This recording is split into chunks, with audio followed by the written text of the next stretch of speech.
Row 18, plot 20. Hey everybody, welcome to Now It's Dark. I'm Jim. In today's video, I'm going to be giving a spoiler-free reaction to The Last of Us, this recent HBO Max project, released January 15th, 2023 on HBO Max, and it's based off of the popular The Last of Us video game. So, interesting note about this is that I really didn't have any interest in this series. I only came across the trailer when I went to HBO Max to do a review of the animated series Velma, and The Last of Us was showing in my recommended for you section, and I passed it over, watched the Velma episode 1 and 2, was very disappointed with that, and while I was trying to process that, I watched the trailer for The Last of Us, and I thought, okay, maybe this is something I could get into. I can't give you a breakdown, I can't give you comparisons about character appearances and traits versus video game to this series. It stars Pedro Pascal, who I do enjoy. He plays the lead character, Joel Miller. Bella Ramsey plays Ellie. Gabriel Luna plays Tommy. Anna Torv plays Tess, and I would say those are probably the main characters. Nico Parker plays Sarah Miller as well. So the story in a nutshell, for those who, like me, didn't really have a big solid foundation for what this show is about. It takes place 20 years after modern civilization has been destroyed. Joel, a hardened survivor, is hired to smuggle Ellie, a 14-year-old girl, out of an oppressive quarantine zone. What starts as a small job soon becomes a brutal, heartbreaking journey as they both must traverse the U.S. and depend on each other for survival. So that's more of like a series in total breakdown. I'm not going to do like episodic breakdowns. At least that's not my plan. This episode 1 was like feature length. It was an hour and a half long. I think, if I remember, and I think it's a 9-episode season. Right now, the IMDb rating on the line is 9.5 out of 10, and it's got 41,000 reviews. So that's crazy high. I wrote down notes. This is how I do my little reaction videos, is I take little index cards and I jot down things that stand out to me. This episode was titled When You're Lost in the Darkness. The first part of the episode takes place in 2003, so it's kind of like takes you to the beginning of this outbreak, this pandemic, and we are introduced to Sarah, Joel, and Tommy. They're like a little family unit. And again, I have no background to the video game. I've never played it. I've never seen it.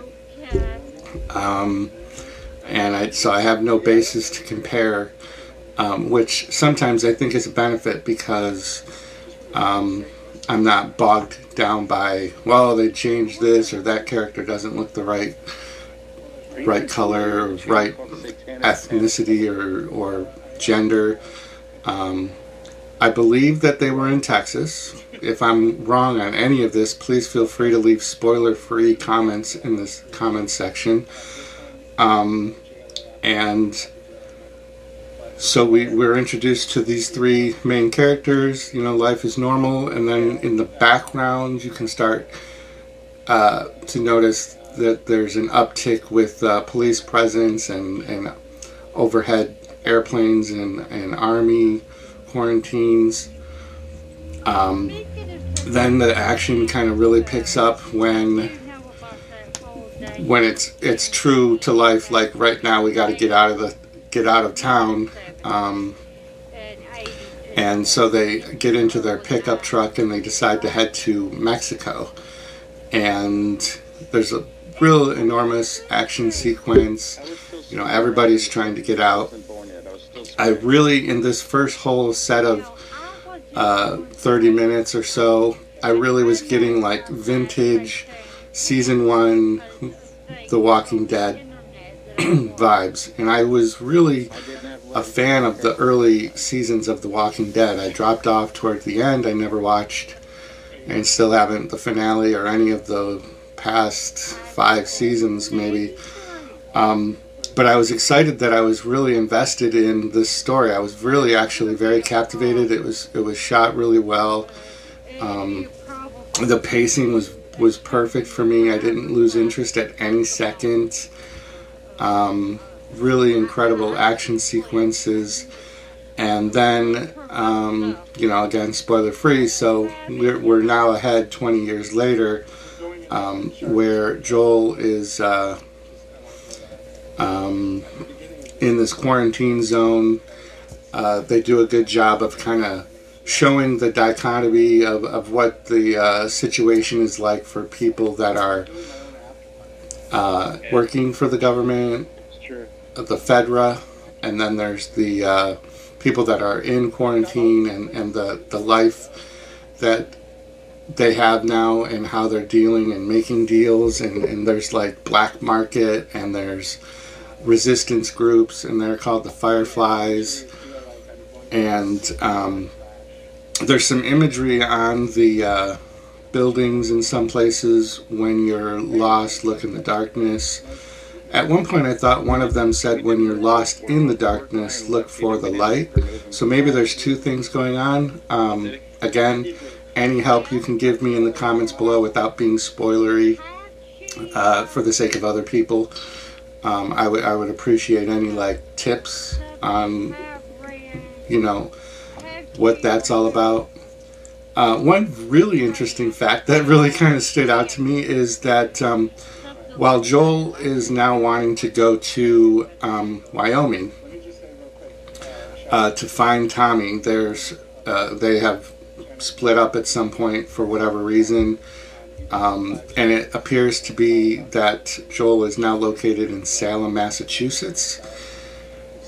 So he has a map, and he's running his finger across the map from Massachusetts to go to map out his route, how he's going to get to Wyoming. And the camera slowly pans across New York, and very clearly is Rochester. And that's where I live, Rochester, New York. It was right there. And I was like, hey, I'm right there. If I survived, I probably wouldn't be a survivor. I would have probably been infested and trying to chew people, because that's the kind of luck I have. So after the map scene, that's when we're kind of basically introduced to Ellie. She's been secured by the resistance groups, and she needs to be taken to safety outside of the quarantine zone, and we don't know why. I can only assume, and this is just my assumption, again, I don't know the story, but she is apparently probably going to be like the cure. I'm guessing she's very important, and they've determined, whoever they are, that she must have like the virus cure in her blood. That's my guess. So again, without spoilers, if you want to leave comments if I'm close or not, let me know. And so there is this other, I don't want to say partner, but like co-partner, not partner in a relationship sense, but partner in that they work together or whatever, Tess. So Joel and Tess come to be introduced to Ellie, and it becomes their task to get Ellie to safety to outside of the QZ, the quarantine zone. And so as the episode ends, they do this great, incredible shot of the city, like this overhead panoramic view, and there's buildings leaning on other buildings, and it's really epic, really well shot. And the ending song was a Depeche Mode song. So I'm mixed emotions about this because I really am struggling to find time to keep up with latest movies, let alone now a 9-episode series on HBO Max. And boy, again, like I said, it was an hour and a half long. So if these are all going to be like this long, that's crazy. But it's really well done. If you liked, and I would love in the comments too other suggestions of what you could compare this to. The best thing I can compare it to, as far as like how I reacted to it, was how I felt about The Walking Dead for that first season and 2. So yeah, let me know your thoughts. If you like The Last of Us, if you played the video games, you know, you can tell me if you thought it was a good adaptation or not. And keep tuned to the channel, hit the like button, and thank you all for checking out my video.